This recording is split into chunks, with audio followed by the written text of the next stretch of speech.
हम इस लेक्चर में बात करने जा रहे हैं कॉम्बिनेशन ऑफ सेल। सेल का कॉम्बिनेशन दो तरह के होते हैं। जैसे हम लोग रेसिस्टेंस को कंबाइन करते थे दो तरीका से, एक सीरीज कॉम्बिनेशन और पैरेलल, सेम उसी तरह से हम लोग बैटरी को अब कनेक्ट कर रहे हैं। कभी आप देखे होइएगा कि एक ही सर्किट में 2 3 4 बैटरी लगे रहते हैं, तो उसको हम लोग कैसे सॉल्व करेंगे, उस टाइप के क्वेश्चन को, उसका इक्विवेलेंट क्या होगा, उस चीज़ को देख रहे हैं। यानी देख रहे हैं कि कॉम्बिनेशन ऑफ सेल। तो यहाँ पे जो देख रहे हैं कि दो तरह का कॉम्बिनेशन होता है। पहला सीरीज कॉम्बिनेशन, तो सीरीज कॉम्बिनेशन में होता है कि एक ही वायर में आपका सेल कनेक्ट होंगे। हम लोग जानते हैं कि सेल क्या है, उस सेल एक समझिए एक बैटरी ही है, और उस सेल के अंदर में उसका कुछ अपना एक ईएमएफ होते हैं और उसका एक इंटरनल रेसिस्टेंस होते हैं। जो ईएमएफ ई से डोनेट कर रहे हैं, ये मेरा R1 हुआ। ईएमएफ एक इलेक्ट्रोमोटिव फोर्स बोलते हैं और यही एक पोटेंशियल डिफरेंस है। तो ये क्या हुआ, इस जो सेल का ये पोटेंशियल डिफरेंस, यहाँ पर देखिए कि अब ये जो देख रहे हैं वो सीरीज कॉम्बिनेशन में, सीरीज कॉम्बिनेशन में है। तो देख रहे हैं कि यहाँ पे इसको हम लोग कैसे ऐड करेंगे। तो इसका इक्विवेलेंट निकालना हो तो इक्विवेलेंट सीरीज में रहेगा, तो डायरेक्ट हम लोग क्या कर देंगे, ऐड कर देंगे E1 + E2 + E3। और ये वाला जो आया कैसे, तो हम लोग जानते हैं कि अगर मान लीजिए कि इधर से इधर मूव कर रहे हैं हम लोग, तो क्या करें, ईएमएफ को अगर ऐड कर रहे हैं तो क्या होगा मेरा कि इसका अगर हम लोअर पोटेंशियल टू हायर जा रहे हैं तो इसका लिखेंगे प्लस में, लोअर टू हायर तो इसका भी प्लस में, और इसका लोअर टू हायर तो इसका लिखेंगे हम लोग प्लस में। मतलब समझिए कि हम लोग क्या किए कि ईएमएफ को क्या किए, ऐड कर दिए, E1 + E2 + E3। देखिए ये आपको हम कोई समझा नहीं रहे, शॉर्ट नोट है। शॉर्ट नोट के कहने का मतलब है कि इसमें हम लोग चाहेंगे कि कम समय में आपको ज़्यादा चीज़ रिवाइज करवा दे, तो इसलिए इसको अगर डीपली पढ़ना हो तो आपको डीपली वाला लेक्चर हम डालेंगे, उसको देखिएगा। यहाँ पे R इक्विवेलेंट निकालना है, तो सीरीज में हम लोग जानते हैं कि डायरेक्ट क्या कर देते हैं, ऐड कर देते हैं। पहला रेसिस्टेंस R1 R2 R3, तो तीनों को क्या कर दिए हम लोग, ऐड कर दिए। And combination act as a single cell of EMF is called equivalent. मतलब क्या हुआ कि जो 3 बैटरी जितना इफेक्ट दिखाएगा वो अकेले जो एक दूसरा बैटरी जो इक्विवेलेंट जो सेल है वो दिखाएगा। इसी को हम लोग क्या किए कि इसको ई इक्विवेलेंट लिख दिए, इसको R इक्विवेलेंट। आई इक्विवेलेंट निकाले कैसे, तो E1 + E2 + E3। हम लोग देखिए यहाँ पे बैटरी को जोड़े थे तो पहले पॉजिटिव टर्मिनल तब नेगेटिव, पॉजिटिव तब नेगेटिव, पॉजिटिव तब नेगेटिव, हर केस में है। तो यहाँ पे डायरेक्ट हम लोग ऐड कर दिए।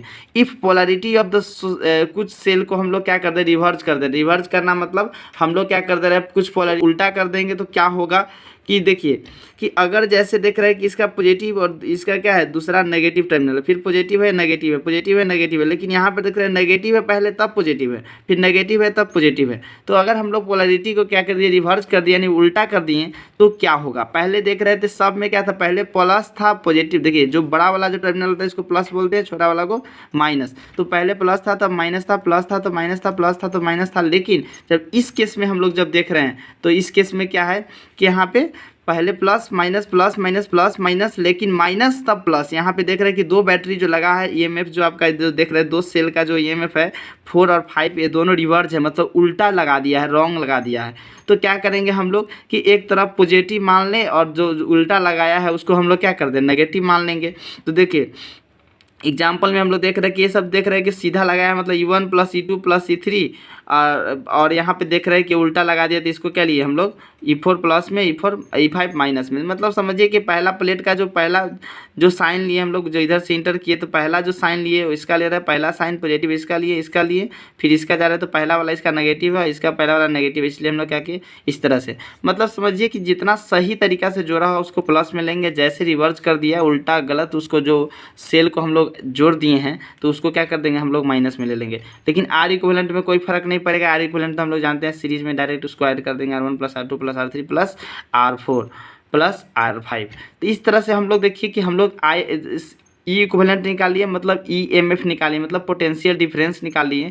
R इक्विवेलेंट मतलब रेसिस्टेंस निकालिए। हम लोग जानते हैं कि V निकल गया और R निकल गया, तो हमको I निकालना हो तो क्या होता है, V/R होता है। तो यहाँ पे क्या किए कि I = हम लोग लिख दिए, I = क्या हो गया आपका ई इक्विवेलेंट बाई आपका। देखिए इस सर्किट में आइए, इस सर्किट में जो हम लोग देख रहे हैं, तो इस सर्किट में क्या आपका जो स्मॉल जो R दिख रहा है इंटरनल रेसिस्टेंस का, R इक्विवेलेंट निकल जाएगा। फिर जो निकल के आएगा उसके साथ ये बड़ा वाला जो एक्सटर्नल रेसिस्टेंस है वो क्या है सीरीज में, तो R + R इक्विवेलेंट लिख दिए। और जो यहाँ पे जो सेल है उस सेल को हम लोग डायरेक्ट ई इक्विवेलेंट लिख दिए। अगर n आइडेंटिकल सेल रहेगा, n आइडेंटिकल कहने का मतलब हुआ कि जो भी सेल होगा उस सब का वैल्यू सेम रहेगा, तो वहाँ पे क्या हो जाएगा, अगर 5 गो बैटरी आपका डायरेक्ट है तो क्या हो जाएगा 5e हो जाएगा, 6 गो रहेगा तो 6e हो जाएगा, 7 गो रहेगा तो 7e हो जाएगा, उसी तरह से n गो रहेगा तो क्या हो जाएगा n ही हो जाएगा। और यहाँ पे r की जगह पे तो r ही रखेंगे, और यहाँ पे r सब अगर r होगा तो 5 को रहेगा तो 5r हो जाएगा, 6 को हो जाएगा तो 6r हो जाएगा, और 7 को रहेगा तो 7r हो जाएगा। उसी तरह से n आइडेंटिकल रहेगा तो क्या हो जाएगा nr हो जाएगा। यहाँ पे जो सर्किट देख रहे हैं कि इसमें n आइडेंटिकल आपका ईएमएफ को मतलब सेल को कनेक्ट किया था, तो n आइडेंटिकल था तो उसका इक्विवेलेंट क्या हो जाएगा ne हो जाएगा, e इक्विवेलेंट हो जाएगा ne, और r इक्विवेलेंट क्या हो जाएगा r n, अब प्लस में ये जो एक्सटर्नल वाला है तो आपका ऊपर में ई लिख दिया और नीचे में आर इक्विवेलेंट लिख दिए, तो यहाँ से करंट आ गया। फॉर मैक्सिमम पावर के लिए हम लोग जानते हैं कि पीछे हम लोग ड्राइव करके लाए थे, मैक्सिमम पावर में क्या होता है कि जो इंटरनल रेसिस्टेंस होता है वो एक्सटर्नल रेसिस्टेंस के बराबर होता है। अब देखिए फॉर एक एग्जाम्पल देख रहे हैं कि फॉर ए पर्पस से n cell are connected in a series. एक देखिए एक शॉर्ट नोट हम देखने जा रहे हैं, बहुत तगड़ा है, इस फार्मूला को डायरेक्ट आप याद कर लीजिए। कह रहा है कि अगर हम लोग एन सेल को कनेक्ट कर दे रहे हैं सीरीज में, बट इट फाउंड आपका m cell are wrongly connected. देख रहे हैं कि जैसे अगर मान लीजिए कि हम 5 गो सेल कनेक्ट किए हैं जिसमें से 2 गो के रॉन्ग कर दिए, उसी तरह से यहाँ पे दिया है कि एन सेल को कनेक्ट किए हैं जिसमें से हम लोग क्या किए कि एम सेल को रॉन्ग आपको कनेक्ट कर दिए, मतलब उल्टा जोड़ दिए। देन नेट ईएमएफ क्या होगा, और किस में किए हैं सीरीज में किए हैं, तो क्या हो जाएगा n minus m into e minus of n minus of m e, मतलब इसको जब सॉल्व कीजिएगा तो n माइनस 2m इंटू आपका पूरा में क्या हो जाएगा e हो जाएगा। मतलब तो इस क्वेश्चन को जो हम समझ रहे हैं यहाँ पे कि यहाँ पे n सेल को कनेक्ट किया था सीरीज में, और जो m था इसमें से कुछ जो क्या था रॉन्ग कनेक्ट किया हुआ था, तो रॉन्ग कनेक्ट किया था। तो इस केस में हम लोग कैसे देखेंगे, तो देखिए कि अगर मान लेते हैं कि हम यहाँ पे देखते हैं कि 2 वोल्ट के जो सेल है, 2 वोल्ट के सेल है 5 गो सेल है जिसमें से हम 2 गो रॉन्ग जोड़ रहे हैं। तो अगर 5 गो सेल में से 2 गो रॉन्ग जोड़ दिए तो 3 गो तो ही ट्रू सही भरे उसको ऐड किए हैं ना, तो 3 गो को अगर हम लोग सही से किए तो 3 ही बार ना 2 2 2 2 ऐड करेंगे। मतलब 2 वोल्ट के 5 गो सेल है, 2 वोल्ट के, जिसमें से हम 3 गो के सही से ऐड किए हैं, मतलब सही से जोड़े हैं। मतलब इस तरह से पहले पॉजिटिव तब नेगेटिव फिर पॉजिटिव तब नेगेटिव, 3 गो किए हैं, लेकिन 2 गो का क्या किए हैं पहले नेगेटिव तब क्या किए हैं पॉजिटिव। तो ये 2 वोल्ट है 2 वोल्ट है 2 वोल्ट है 2 वोल्ट 2 वोल्ट, तो यहाँ पे तो ये 3 गो को हम लोग ऐड कर दिए, तो डायरेक्ट इसको ऐड कर देंगे 2 + 2 + 2। लेकिन जब इस 2 गो का क्या किया उल्टा कनेक्ट किए हैं तो क्या करेंगे दोनों को माइनस करेंगे। मतलब कहने का मतलब क्या हुआ कि ये हम लोग को हमारे वो क्वेश्चन में क्या है, इस केस में क्वेश्चन में क्या आपको दे रहा है, कह रहा है कि एन सेल है, मतलब एन सेल है जिसमें से एम गलत तरीक़ा से कनेक्ट किया है। मतलब जैसे हम 5 सेल को कनेक्ट किए थे तो 5 गो में से 2 गलत किया था, तो हम लोग 3 गो के ना ऐड किए हैं, 3 गो के ना हम लोग क्या किए उसको डायरेक्ट ऐड किए हैं। तो उसी तरह से इसको शॉर्ट लॉक लिख दिया है कि आपका एन सेल को कनेक्ट किया जिसमें से एम को रॉन्ग कर दिया, तो जो पहले राइट का ईएमएफ निकाल लिया, मतलब एम माइनस एन जो बचा हुआ वो क्या है सही से जो ऐड किया उस सही का ईएमएफ निकाल लिया, अब माइनस कर दिया जो रॉन्ग को, जो रॉन्ग कनेक्ट किया था उसको, तो यहाँ से मेरा नेट आ गया। जैसे यहाँ पे हम किए हैं कि 5 गो था तो 5 गो जो 3 गो जो मेरा सही से लगाया तो उस 3 गो को निकाल दिए हैं पहले, और जो रॉन्ग कनेक्ट किया है उसको क्या किए सब्ट्रैक्ट कर दिया। सेम उसी तरह से पहले यहाँ क्या किया जो सही कनेक्ट किया था उसका ईएमएफ निकाल लिया, और माइनस जो रॉन्ग किया था उसको निकाल लिया, और इसको क्या कर दिया माइनस कर दिया है जो रॉन्ग कनेक्ट किया था उसको। तो यहाँ से हम लोग इस तरह से एक जनरल फार्मूला देख दिए कि n माइनस 2m और इंटू ई, एन क्या है जो आपका टोटल कितना सेल को कनेक्ट किया, एम क्या है कि कितना रॉन्ग कनेक्ट किया, और यहाँ से ई क्या है एक सेल का ईएमएफ। तो यहाँ पर देख रहे हैं, अब देख रहे हैं कि हम लोग पैरेलल कॉम्बिनेशन में देख रहे हैं कि पैरेलल कॉम्बिनेशन क्या होता है कि अब उसमें हम लोग कैसे निकालते हैं ईएमएफ। तो पैरेलल कॉम्बिनेशन में हम लोग जानते हैं कि जैसे मान लीजिए कि कुछ करंट इधर से I1 जा रहा है, इधर से I2 जा रहा है, तो इधर से I3 जा रहा है, तो टोटल जो करंट का जो वैल्यू होगा, टोटल करंट का वैल्यू जो इस केस में इस सर्किट में होगा वो क्या हो जाएगा I1 + I2 + I3। यहाँ पर मतलब टोटल जो करंट होगा ये हो जाएगा। तो हम लोग क्या किए, और उसके बाद हम लोग जानते हैं कि V = क्या होता है IR होता है। तो IR निकालना है तो हमको इसका R इक्विवेलेंट निकालना होगा, इस तीनों जो कनेक्ट है तीनों का एक R इक्विवेलेंट निकालना होगा, और जो नेट करंट अगर I निकाल ले रहे हैं तो उसको हम लोग डिवाइड कर देंगे तो हमको वहाँ से आ जाएगा E इक्विवेलेंट। तो वहाँ से हम कैसे निकालें, तो देखिए हम लोग पहला सर्किट में इसमें निकाल रहे हैं करंट, तो कैसे निकालेंगे, तो इसका ईएमएफ E1 है और इसका रेसिस्टेंस R1 है, तो क्या हो जाए E1/R1, इसका रेसिस्टेंस E2 है और इसका E2 इसका बैटरी का जो पोटेंशियल डिफरेंस है, और R2 क्या हो गया आपका रेसिस्टेंस है। तो उसको जब डिवाइड करेंगे तो क्या हो जाएगा E2/R2 हो जाएगा, E2/R2 हो जाएगा। फिर इसका देख रहे हैं तो E3/R3 हो गया। तो ये मेरा टोटल नेट करंट आ गया, इधर से जो निकला वो सम ऑफ करंट आ गया आपका, डिवाइडेड बाई आप रेसिस्टेंस कीजिए, डिवाइडेड बाई इनटू होता है मेरा R इक्विवेलेंट, यहाँ पे कहते हैं इनटू R इक्विवेलेंट होता है। लेकिन अगर हम लोग इसको लाएँ तो क्या लिख सकते हैं 1/R इक्विवेलेंट, तो इसको लिख सकते हैं ना, उसी चीज़ को लिखा है। ई इक्विवेलेंट को जो लिखा है, तो ई इक्विवेलेंट का लिखने का जो तरीका है वो क्या लिखा है, I/1/R इक्विवेलेंट लिख दिया। 1/R इक्विवेलेंट मतलब क्या हो गया, इसका क्या हो जाएगा 1/, तीनों पैरेलल में है तो क्या हो जाएगा 1/R1 plus 1/R2 plus 1/R3। तो ये मेरा क्या हो गया इक्वल टू 1/R इक्विवेलेंट। इसी चीज़ को ये क्या किया लिख दिया, मतलब नीचे में R इक्विवेलेंट, यहाँ पे 1/R इक्विवेलेंट लिखा है, यहाँ क्या है नेट जो करेंट था वो लिखा है, ये क्या मेरा आ गया मेरा ई इक्विवेलेंट आ गया, यहाँ से R इक्विवेलेंट का वैल्यू रख के ये मेरा आ गया।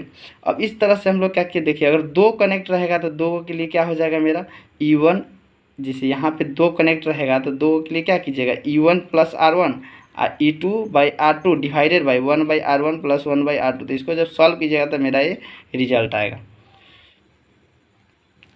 फिर नेक्स्ट हम जो देख रहे हैं कि if polarity of some cell is reverse. अब इसमें से क्या कर रहे हैं ना, कुछ पोलैरिटी क्या कर रहे हैं, कुछ सेल का रिवर्स कर रहे हैं, मतलब उल्टा कनेक्ट कर रहे हैं। अब पैरेलल के केस में देख रहे हैं तो क्या होगा, एक तरफ से पॉजिटिव मान लेंगे और रिवर्स कर दिए तो उसको माइनस में ले लेंगे, कुछ नहीं है।